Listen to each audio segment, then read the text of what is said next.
Out the door on this Friday, you might want to have some rain gear with you. On again, off again showers in the forecast. Not a complete washout, but Chief Meteorologist Mike Burris says you might get caught underneath some brief heavy downpours. May have impacts on Friday Night Football. We'll continue to follow that in the first alert forecast. Rest of the weekend looks really nice for this first weekend of the Greater Jacksonville Agricultural Fair and the first weekend in November.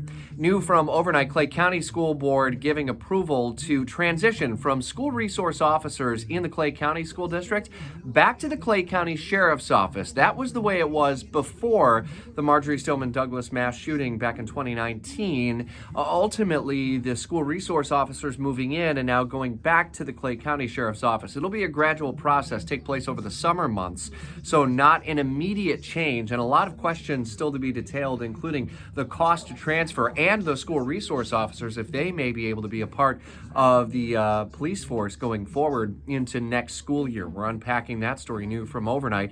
Also new from the war zone in Israel, Secretary of State Antony Blinken arriving in Tel Aviv and working to continue to negotiate some peaceful settlement of some kind, or at least a humanitarian pause, as we heard President Biden talk about earlier this week.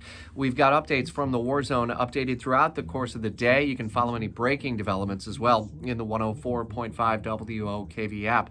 It's a very busy Friday throughout Metro Jacksonville, and as we move into the weekend as well, we're updating a number of storylines from You Decide 2024, and one story that'll develop over the weekend will come out of Central Florida in Kissimmee as a big political affair is set to take place, and a lot more support is going former President Trump's way as opposed to Governor Ron DeSantis, and who he is losing support from in the state and how that may impact his campaign going forward ahead of next week's GOP presidential debate. That'll take place in Miami. It'll be on Wednesday, and we'll have live coverage for you on 104.5 WOKV.